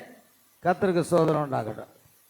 நான் முந்தினவரும் பிந்தினவருமாய் இருக்கிறேன், மரித்தேன், ஆனாலும் சதா காலங்களிலும் உயிரோடு இருக்கிறேன் என்று கூறினார். கர்த்தருக்கு ஸ்தோத்திரம் உண்டாகட்டும். கவனிங்க, இப்பொழுது இந்த சபை காலங்களுடைய காரியங்களில் பார்க்குறோம். அவருடைய கண்களில் அக்கினி ஜுவாலையுடன் வருகிறார். இந்த நேரத்தில் அவருடைய கண்கள் எப்படி இருக்கு? 4வது சபையின் காலத்தில் அவருடைய கண்கள் அக்கினி ஜுவாலைகள். அக்கினி ஜுவால்னா நம்மளுடைய கண்கள் சிலவருக்கு சிவந்து இருக்கும்போது என்ன அப்படின்னா, அதிக கோபம் உள்ளவங்களுக்கு என்ன செய்யும்? அதிகமான கோபத்தை வெளிப்படுத்துகிறவர்களுக்கு கண்ணு சிவந்து போய் இருக்குமா. அப்போ தேவன் ஏதோ ஒரு கோபத்தோடு அங்கே இறங்கி வருகிறார் என்பதை அதை காண்பிக்கிறது. பாருங்கள், அவர் அக்கினி ஜுவாலையுடன் வருகிறார். இவர் இந்த தியத்திரா சபை காலத்திற்குள்ளாக அவ்விதமான கண்களுடன் உற்று நோக்கி பார்க்கிறார். இக்காலத்தில் தான் சபையானது கத்தோலிக்க மத கொள்கைகளுக்கும் அஞ்ஞான மத கொள்கைகளுக்கும் விவாகம் செய்து கொண்டது. அதாவது கத்தோலிக்க மத கொள்கை, கத்தோலிக்க ஜனங்களும் அஞ்ஞான ரோம ஜனங்களும் 2 பேரும் விவாகம் பண்ணிட்டாங்க. அப்படின்னா 2 ஒன்றா சேர்த்து தான் அது ரோமன் கத்தோலிக் என்று 2 இணைத்து கொண்டார்கள் என்பதை குறிக்கிறது. அல்லேலூயா. பாருங்கள், அதாவது நிக்கோலாய் மதத்தினரும் அஞ்ஞானிகளை சேர்ந்து விவாகம் செய்து கொண்டு, ஆமென், விவாகம் செய்து கொண்டு முதலாவது மத ஸ்தாபன சபையை பிறப்பித்தது. முதலாவது தோன்றின ஸ்தாபன சபை ரோமன் கத்தோலிக். நான் எப்பொழுதுமே சொல்லுவேன், ரோமர்கள் விக்கிரக வழிபாடு செய்கிறவர்கள், கத்தோலிக்கர்கள் உண்மையான செய்தியை வார்த்தையை விசுவாசிக்கிறவர்கள். ஆனால் அந்த நாட்டினுடைய அரசன் நினைச்சுதான் இது 2ஐயும் ஒன்றாக இணைத்து நீங்கள் 2 பேரும் அவரவர் விசேஷத்தில் கலந்துடுங்கன்னு சொல்லி 2ஐயும் இணைச்சிட்டான். அதுக்கு பேர் தான் ரோமன் கத்தோலிக் என்று பொருள்படும். ஆமென். நாம் ஒரு காலம் ரோமன் கத்தோலிக் அல்ல, ஆனால் நாம் கத்தோலிக்கர்கள். நாம தான் மூல கத்தோலிக்கர்கள், அதுதான் அப்போஸ்தலர்கள். ஆமென். கர்த்தருக்கு ஸ்தோத்திரம். நல்ல கவனிங்க. ஆகையால் எபேசு சபை காலத்தில் நிக்கோலாய் மதத்தினுடைய கிரியைகளாக இருந்தது.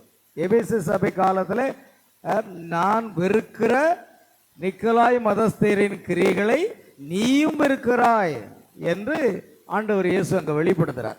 பாருங்க, அப்போ அது நிக்கோலாய் மதத்தினுடைய ஒரு கிரியைகளாக இருந்தது. நிக்கோலாய் என்பதற்கு சபையை ஆட்கொள்ளுதல், அதான் பணக்காரன்.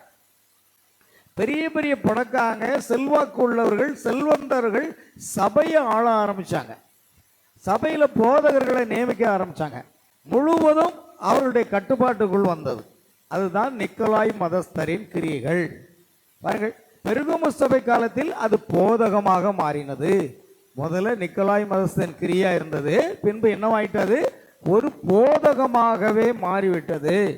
அது பிழையாமின் போதகம் என்று அழைக்கப்படுகிறது. அந்த போதகம் பேர் தான் பிழையாமின் போதகம் என்று அழைக்கப்படுகிறது. இஸ்ரவேலர் புறப்பட்டு போய் மோவாபிய பெண்களோடு வேசித்தனம் செய்வதற்கு பிழையாம் காரணமாக இருந்தான். இந்த பிழையாம் ஒரு தீர்க்கதரிசி. பிழையாம் யாரு? ஒரு தீர்க்கதரிசி. அந்த தீர்க்கதரிசியோடு கர்த்தர் பேசினார். பிழையாமோடு என்ன செய்தார்? கர்த்தர் பேசினார். அவர்கள் கழுதையை கொண்டு கூட பிழையாம் இடத்துல கர்த்தர் பேசினார். அதனால ஒரு கள்ள தீர்க்கதரிசி கிட்ட தேவன் பேச மாட்டாருன்னு சொல்ல முடியாது.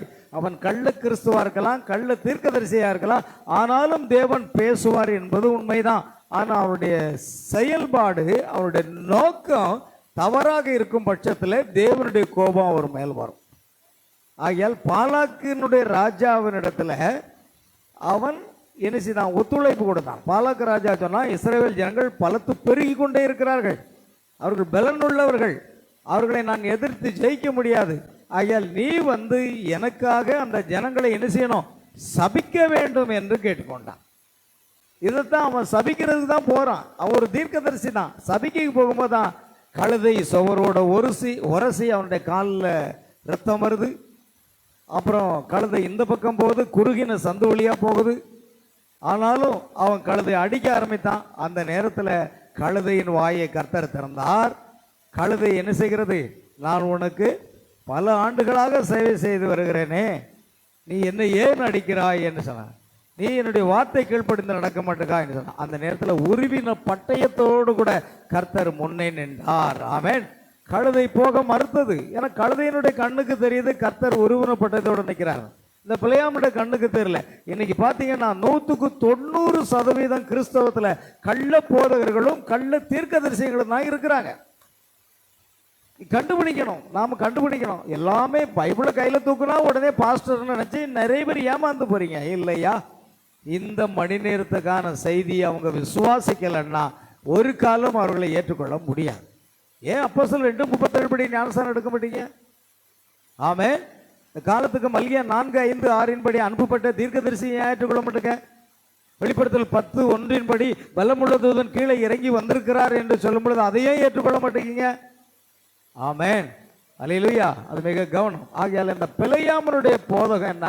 இஸ்ரவேல் ஜனங்கள் புறப்பட்டு போய் மோவாபிய பெண்களோடு வேசித்தனம் செய்வதற்கு பிழையாம் காரணமாக இருந்தான். ஆமென்.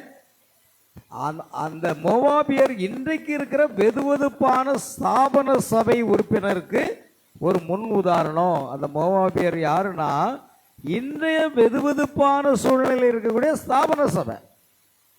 ஆமென், அல்லேலூயா. சரி, இப்போ கவனிங்க.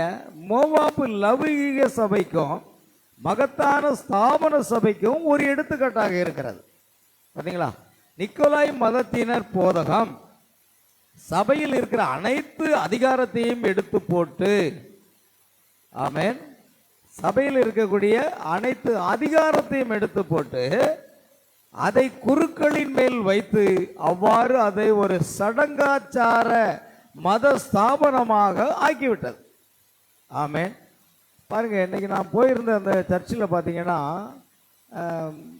மரணமடைந்த அந்த நபர் வைத்துக்கொண்டு அவர்கள் நற்கருணை ஆராதனை நடத்துகிறார்கள். எதுவாக இருந்தாலும் சரி, மரித்தாலும் சரி, அல்லது எந்த ஒரு ஃபங்க்ஷனாக இருந்தாலும் சரி, திருமண காரியமாக இருந்தால் எல்லாத்துக்கும் என்ன கொடுப்பாங்க? திருவிருந்து கொடுப்பாங்க. ஆனால் திருவிருந்து என்பது மிகவும் பக்தியோடு ஆசரிக்கக்கூடிய ஒரு தேவனுடைய கட்டளையாக இருக்கிறது. ஆமென். ஆனால் அது பாரம்பரியமாகி போச்சு. ஆமென். அவர்கள் எந்த ஒரு ஆராதனையாக இருந்தாலும் அந்த திருவிருந்து கொடுப்பாங்க. அது காலையில் இருந்தாலும் சரி, மத்தியானம் இருந்தாலும் சரி, நேரம் கிடையாது. ஆனால் இது ராபோஜனம் என்று பைபிள். சாயங்காலம் ஆன பொழுது அவர் பன்னீரோடு கூட என்ன செய்தார்? பந்தி இருந்தார். இரவு நேரத்தில் தான் அந்த ராபோஜனம் என்று அழைக்கப்படுகிறது. ஆமென். அப்போ எல்லாமே பாரம்பரியம் பாரம்பரியம் பாரம்பரியமாக போய்விட்டது. கத்தோலிக்க ஸ்தாபனம் மட்டும் இல்லை, இன்றைய பெந்தகோஸ்தே ஸ்தாபனமும் சபைகளும் ஒரு பாரம்பரியமான நிலையில தான் இருக்கிறது. நல்லா புரிஞ்சுக்கணும். பெந்தகோஸ்தே சபைக்கு போகிறோம், அங்கே ஊழியத்துக்கு போகிறோம், இங்கே ஊழியத்துக்கு நீ என்ன பிரசங்கம் பண்ண போறீங்க? ஊழியத்தில் போய் இயேசு கிறிஸ்துவின் நாமத்தில் ஞானஸ்நானம் பெறணும்னு சொல்ல போறீங்க? அதானே செய்தி, அதுதானே சுவிசேஷம். அல்லேலூயா. நல்லா கவனிங்க. ஆகையால் ஆண்டவர் அழகா சொல்றாரு. அவர் கூறினார், நீ இதை வெறுக்கிறாய், நானும் அதை வெறுக்கிறேன் என்று. நான் அதை ஆமென் நான் அதை வெறுக்கிறேன், நான் அதை வெறுக்கிறேன், நான் அதை வெறுக்கிறேன் என்று அவர் சொல்றார். நிக்கோலா மதஸ்தனுடைய கிரியை அவர் வெறுத்தார். நான் பாருங்க, அவர் தொடர்ந்து அப்படியே கூறிக்கொண்டே இருந்தார். எங்கே அது முழு வேகத்தில் வருகிறது. சபையானது எவ்வாறு நசுக்கப்பட்டு ஒடுக்கப்பட்டு அது மிகவும் சிறுத்து போய் இன்றைக்கு நமது சபை காலத்தில் இருக்கிற மிகச்சிறிய அளவுக்கு சபையானது, உண்மையான சபையானது குறுகிவிட்டது. ஸ்தாபன சபைகளும் கள்ள சபைகளும் பெருகி கொண்டிருக்கிறது. ஏன்னா அது இயற்கையை பார்க்குறோம். இயற்கையில் பயிரானது வளர்ந்து பயிரானது வளர்ந்த பொழுது களைகளும் வளர்ந்து பயிரை என்ன செய்ததான்? நெருக்கி போட்டது என்று இயேசு சொன்னார். அப்போ அது வேகமாக வளரும். கள்ளச்சபைகள் வேகமாக வளரும். ஆனால் உண்மையான சபை வேகமாக வளர்றதுக்கு வாய்ப்பே இல்லை. ஆமென். ஏன்னா சிறு மந்தையை பயப்படாத என்று கர்த்தர் சொன்னார். கவனிங்க. ஆகையால் அது மிகவும் சிறுத்து போய் இன்றைக்கு நமது சபை காலத்தில் இருக்கிற மிகச்சிறிய அளவுக்கு குறுகிவிட்டது என்பதை பாருங்கள். இந்த வெளிப்பாடானது இச்சபைக்கு கிடைத்த நாளில் ரோமாபுரியானது தனது இடத்தில் உள்ள பிரம்மாண்டமான கற்களின் மேல் புல், வைக்கோல் ஆகியவற்றை கொண்டு தங்கள் சபையை கட்டியது. பவுல் சொல்றார், போடப்பட்ட அஸ்திபாரம் ஆகிய இயேசு கிறிஸ்து அல்லாமல் வேறு அஸ்திபாரத்தை போட ஒருவனும் கூடாது. ஒருவன் இந்த அஸ்திபாரத்தின் மேல புல்லு, வைக்கோல், மரம், கல் எவ்வளவு வட்டி கட்டினால் அக்கினி வந்து என்ன செய்யுமா? பரிசோதிக்குமா. அப்படி பரிசோதிக்கும் போது அது வெந்து போகும்னு சொல்றார். ஆகையால் தேவனுடைய அக்கினி வரும்போது இந்த ஸ்தாபன சபைகளுடைய நிலைமை என்னன்னு பாருங்க. ஆமென். நீங்க நினைக்கிறீங்க அது கத்தோலிக்க ஸ்தாபனங்க இல்லையா? இந்த பெந்தகோஸ்தே சபையும் கூட அந்த இடத்துல தான் இருக்குது. அது யாருன்னு சொல்லிட்டு நம்ம இன்னைக்கு இல்லைன்னா அடுத்த வாரம் நம்ம பார்க்க போறோம் தொடர்ந்து. ஆகையால் அந்த அவர் இந்த சபையிடம் அவர் அப்பொழுது அக்கினி ஜுவாலை போன்ற கண்களுடன் காலங்கள் தோறும் நோக்குகிறார் என்றும், அவரது அஸ்திபாரம் புல், வைக்கோல் அல்ல, உலைக்களத்தில் காய்ந்த பிரகாசமான உறுதியான வெண்கலமாக இருந்தது. அவருடைய அஸ்திபாரம் என்னதுங்க? உலைக்களத்தில் காய்ந்த பிரகாசமான உறுதியான வெண்கலம். அது அழியவே அழியாது. ஆமென். அல்லேலூயா. உறுதியான அஸ்திபாரம் தான் அது. நாம் எங்கே நின்று கொண்டு இருக்கிறோம் என்பதை அறிவோம். பிரியமானவர்களே, உன் கிரியைகளையும் உன் அன்பையும் உன் ஊழியத்தையும் உன் விசுவாசத்தையும் உன் பொறுமையையும் நீ முன்பு செய்த கிரியைகளிலும் பின்பு செய்த கிரியைகள் அதிகமாய் இருக்கிறதையும் நான் அறிந்திருக்கிறேன். பாருங்க, ஆண்டவர் பார்க்குற நாம யார் யார் என்ன ஊழியம் செய்கிறா, எப்படி செய்கிறா, விசுவாசிகள் எப்படி ஜீவிக்கிறாங்க, அவங்க ஆண்டவருக்காக என்ன செய்கிறாங்க, எல்லாத்தையும் அவர் பார்த்துக்கிட்டே இருக்கிறார். சில பேருக்கு புரியுதில்லை. சபையில் ஒரு சிறு வேலை கூட சில பேர் செய்ய மாட்டாங்க, சிறு உதவி கூட செய்ய மாட்டாங்க. அது கர்த்தருக்கு செய்யக்கூடிய ஒரு காரியம், அதையும் கூட செய்ய மாட்டாங்க. ஆனால் கர்த்தர் என்ன செய்கிறாரு? பார்த்து கொண்டே இருக்கிறாராம்.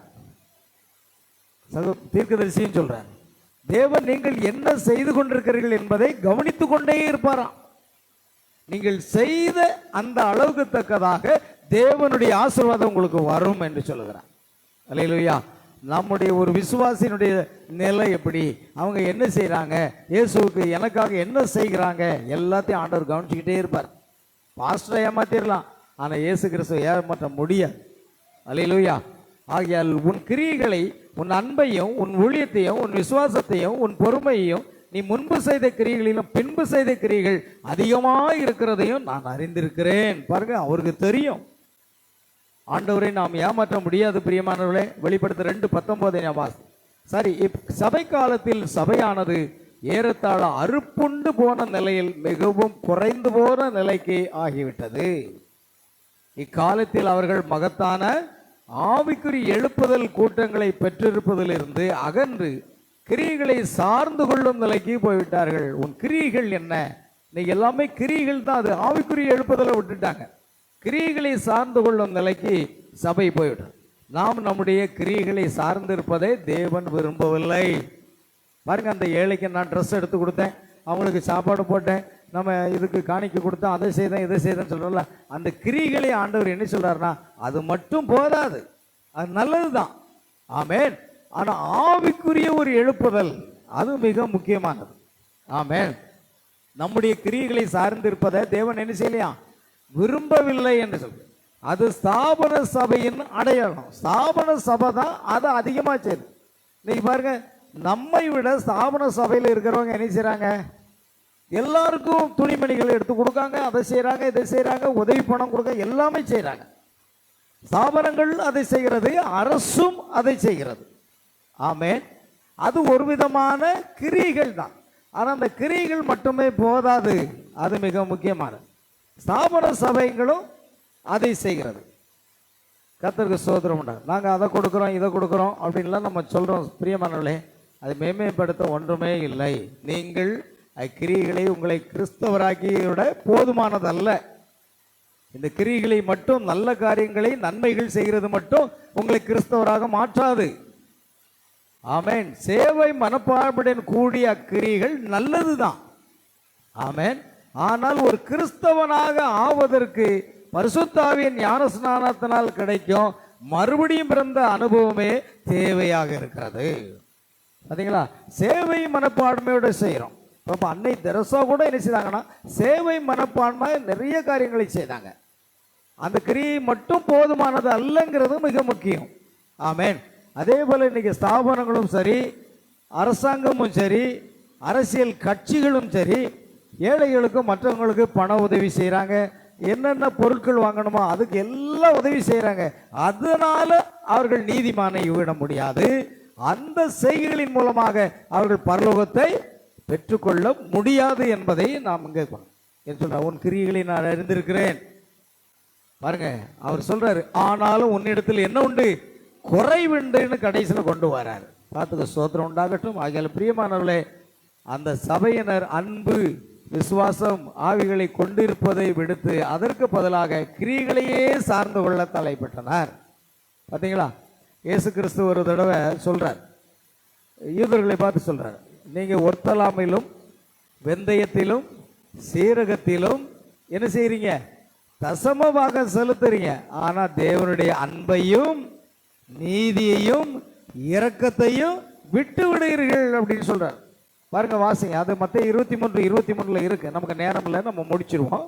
அடுத்த வாரத்தில் நம்ம தொடர்ந்து பார்க்க போறோம். அப்போ அந்த வசனம் மத்தேயு 23 தான் என்று நினைக்கிறேன், ஞாபகம் இல்லை. நீங்கள் ஒர்த்தாலாமையிலும் வெந்தை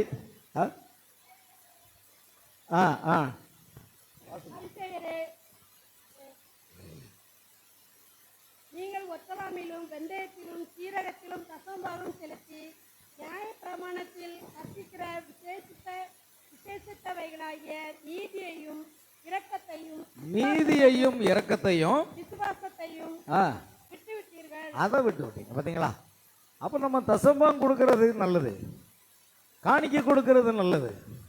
ஒருத்தலாமல் வெந்தயம் சீரகம் எல்லாவற்றிலையும் தசம்பாகம் செலுத்துறது நல்லது. தசம்பாகத்தை சில பேர் சொல்றாங்க, சில போதகர்கள் புதிய ஏற்பாட்டில் தசம்பாகத்தை பற்றி சொல்லலையா. இயேசு சொல்றாரு, நீங்கள் ஆபிரகாமுடைய பிள்ளைகளாய் இருந்தால் ஆபிரகாமின் கிரியைகளை செய்வீர்களே. விசுவாச மார்க்கத்தார் ஆபிரகாமுடைய பிள்ளைகள். நாம விசுவாச மார்க்கத்தார் அவனுடைய பிள்ளைகள். நம்ம ஆபிரகாமுடைய ராஜரீக சந்ததியா இருந்தா ஆபிரகாம் என்ன செய்தாரோ அதை அவருடைய பிள்ளைகளும் என்ன செய்வார்கள்? செய்வார்கள். சில ஊழியக்காரங்க சொல்றாங்க, புதிய ஏற்பாட்டில் தசம்பாகத்தை பற்றி சொல்லலைன்னு. என்கிட்ட வரட்டும், நான் பேசுறேன், பதில் கொடுக்குறேன். அல்லேலூயா. எனக்கு அருமையானவர்களே, அது இருக்கு, வசனம் இருக்கு. ஆபிரகாம் தசம்பாகம் செலுத்தின பொழுது அவருடைய அறையில் இருந்த லேவியனும் தசம்பாகம் செலுத்தினான் என்று சொல்லலாமே என்று எபிரேயர்ல எழுதியிருக்கு. அப்ப பாருங்க, ஒர்த்தலாம்ல வெந்தயத்துல சீரகத்துல எல்லாவற்றிலும் நீங்க தசமாக கொடுக்குறீங்க. ஆனா என்ன விட்டுட்டீங்க? தேவனுடைய அன்பை, இரக்கத்தை, நீதியை விட்டுட்டீங்க. இவைகளையும் செய்ய வேண்டும், அவைகளையும் விடாது இருக்க வேண்டும். இந்த ரெண்டு சேர்ந்தா தாங்க பரலோகம். ஏதோ அஞ்ஞானிகள் செய்கிறாங்க, புற மதஸ்தர்கள் மற்ற ஜனங்களுக்கு, ஏழை எளிய ஜனங்களுக்கு உதவி செய்யலையா? ஆமே, ஏழை எளிய ஜனங்களுக்கு புற மதஸ்தர்கள் கூட உதவி செய்கிறாங்க. உடை இல்லாதவங்களுக்கு உடை எடுத்து கொடுக்குறாங்க, சாப்பாடு இல்லாதவங்களுக்கு அரிசி வாங்கி கொடுக்குறாங்க. அரசாங்கமும் அதை செய்கிறது, அரசியல்வாதிகளும் அதை செய்கிறார்கள், புற மதஸ்தர்களும் செய்கிறார்கள். ஆனால் இந்த கிரிகள் மட்டும் போதாது என்று வேதம் சொல்லுது. ஆமேன். அச்சபையினர் தங்களுடைய கிரிகளை மட்டும் சார்ந்து இருந்தார்கள். கிரிகள் நல்லது தான் பாருங்க. அந்த திரும்ப அந்த ஒரு பாயிண்ட்டை சொல்லி நான் முடிக்கிறேன் பாருங்கள். சேவை மனப்பான்மையுடன் கூறிய அக்கிரியைகள் நல்லது தான். ஆனால் ஒரு கிறிஸ்தவனாக மாறுவதற்கு பரிசுத்த ஆவியின் ஞானஸ்நானத்தினாலே கிடைக்கும் மறுபடியும் பிறந்த அனுபவம் தான் தேவையாக இருக்கிறது. அதுதான் சரியாக இருக்கிறது. அப்ப கிரியைகளும் இருக்கணும், அந்த தேவனுடைய அன்பு, இரக்கம், நீதி, மறுபடி பிறத்தலும் இருக்கணும். அந்த ரெண்டு இல்லைன்னா பரலோகம் முடியாது. நீங்க யாருக்கு எத்தனை நன்மை செய்தாலும் சரி, அவர்கள் பரலோகத்தை பெற்றுக்கொள்ள முடியாது. ஆமென். பாருங்கள், அச்சபையினர் அன்பு, விசுவாசம் ஆகியவளை கொண்டு இருப்பதை விடுத்து அதற்கு பதிலாக கிரியைகளை சார்ந்து கொள்ள தலைப்பட்டனர். காலம் செல்ல செல்ல அவர்கள் அதில் பெருகி கொண்டே போயினர். இதனால் ஆவிக்குரிய விஷயங்களில் அவர்கள் மிகவும் குன்றி போனவர்களாக ஆகிவிட்டார்கள். இப்போ சபைகள், ஸ்தாபனங்கள்லாம் என்னச்சது, பள்ளிக்கூடத்தை கட்டி அவங்களுக்கு உடைகள் இலவசம், சாப்பாடு எல்லாம் இலவசம், எல்லாமே இலவசம். பார்த்தீங்களா? இதெல்லாம் கொடுத்து வந்தாங்க. ஆனால் என்ன இல்லை? மறுபிறப்பு இல்லை, ஆவிக்குரிய ஜீவி இல்லை, மறுபடி பிறத்தல் இல்லை, எதுவுமே கிடையாது. அப்போ இந்த கிரிகள் மட்டும் பரலோகத்துக்கு நம்ம என்ன செய்யாது, கொண்டு போகாது. அது தேவைதான், இல்லை என்று கூறவில்லை. ஆகையால் பிரியமானவர்களே, நாம் அதை முடிப்போம். உன் கிரியைகளையும் உன் விசுவாசத்தையும் உன் பொறுமையும் கூட என்ன செய்தேன், அறிந்திருக்கிறேன். சரி, அடுத்த வாரம் தொடர்ந்து பார்ப்போம். கர்த்தர் தாமே உங்களை ஆசீர்வதிப்பாராக. ஜெபிக்கலாம். யாவரும் ஜெபிப்போம். அன்பின் பரலோக பிதாவே, எங்கள் ஆண்டவர் அருமை ரட்சகரமாக இயேசு கிறிஸ்துவே, நன்றியோடு துதிக்கிறோம், சோதரிக்கிறோம். கர்த்தாவே, ஆண்டவரே, கடைசியாக ஆண்டவர் உன் கிரியைகளை நான் அறிந்திருக்கிறேன் என்று சொன்னீர். ஆனால் கிரியைகள் மட்டும் ஒரு மனிதனை நீதிமானாக்காது என்பதை நாங்கள் பார்க்கிறோம். அது நல்லதுதான். ஆனால் ஒரு மனிதன் பரிசுத்த ஆவியில் பிறந்து கர்த்தராகிய இயேசு கிறிஸ்துவின் நாமத்தில் ஞானஸ்நானம் பெற்று பாவம் மன்னிக்கப்பட்டு மறுபடியும் பிறந்து பரிசுத்த ஆவியின் வல்லமையினால் முத்திரை போடுவதுதான் மிக மிக முக்கியமானது என்பதை பார்க்கிறோம். ஒருத்தலாமிலும், வெந்தயத்திலும், சீரகத்திலும், எல்லாவற்றிலும் எங்கள் தசம்பாகம் செலுத்தலாம். ஆனால் தேவனுடைய அன்பையும் இரக்கத்தையும் நீதியும் விட்டு கூடக்கூடாது. இவைகளையும் செய்ய வேண்டும், அவைகளையும் விடாது இருக்க வேண்டும் என்று சொன்னீர். ஆண்டவரே ஸ்தோத்திரம். இந்த நாளிலே 4வது சபையினுடைய செய்தியாளனாக பரிசுத்த கொலம்பா என்ற தேவ மனிதனை குறித்து நாங்கள் தியானிக்கும்படி கிருபை செய்தீர். இவர் எந்த ஸ்தாபனத்தையும் சாராமல் கர்த்தரையும் அவருடைய வார்த்தையும் சார்ந்து ஆண்டவரே வல்லமையான ஒரு ஊழியத்தை செய்த அந்த மகத்துவமான தேவ மனிதன் இன்றைக்கு கர்த்தருக்குள்ளாக இளைப்பாறி கொண்டிருக்கிறார். ஒரு நாள் கிறிஸ்துக்குள் மரித்தவர்கள் உயிரோடு எழும்பும் போது அவரும் உயிரோடு எழும்புவார் என்று நாங்கள் விசுவாசிக்கிறோம். அவ்வண்ணமாக கர்த்தாவே, இந்த நாளில் இந்த ஆராதனையில் கலந்து கொண்ட ஒவ்வொரு சகோதர சகோதரிகள் ஆண்டவர் ஒவ்வொருவரையும் கர்த்தராக இயேசு கிறிஸ்து ஆசீர்வதிப்பீராக. இந்த செய்தியை யூடியூப் மூலமாக, முகநூல் வழியாக கேட்க போகிற ஒவ்வொரு சகோதர சகோதரிகள் பிள்ளைகளையும் தேவன் தாமே ஆசீர்வதிக்க வேண்டுமா ஜெபிக்கிறோம். உம்முடைய நாமம் மகிமைப்படட்டும். சகல துதி, கனம், மகிமை யாவற்றையும் உமக்கு செலுத்துகிறோம். கர்த்தராகிய இயேசு கிறிஸ்துவின் நாமத்தில் கேட்கிறோம் பிதாவே, ஆமென். என் ஆத்மாவே கர்த்தரை ஸ்தோத்ரி, என் முழு உள்ளமேருடைய பரிசுத்த நாமத்தை ஸ்தோத்ரி. என் ஆத்மாவே கர்த்தரை ஸ்தோத்ரி, கர்த்தர் செய்த சகல உபகாரங்களை மறவாதே. ஆமென். நம்முடைய கர்த்தராகிய இயேசு கிறிஸ்துவினுடைய கிருபையும் தேவனுடைய அன்பும் பரிசுத்த ஆவியுடைய ஐக்கியமும் சந்தோஷமும் சமாதானமும் சுகமும் பலமும் ஆசீர்வாதங்களும் நம் அனைவரோடும், நம் குடும்பத்தார் அனைவரோடும், சகல பரிசுத்தவான்கள் அனைவரோடும் என்றும் என்றும் சதா காலமும் நிலைத்திருப்பதாக. அல்லேலூயா. கர்த்தராகிய இயேசு கிறிஸ்து உங்கள் ஒவ்வொருவரையும் ஆசீர்வதிப்பார். God bless you. God bless you.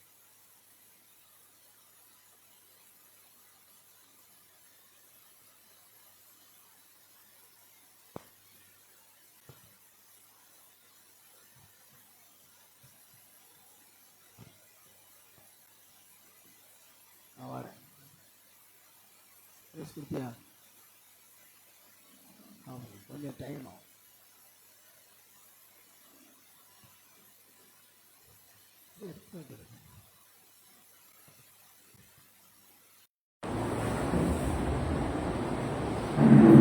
வந்துட்டே இருக்கும் அந்த இடத்துல. ஆ ஆ சரி ஏன் அதை எடுத்துருக்கும், இல்லைன்னா நான் பேசுனதான்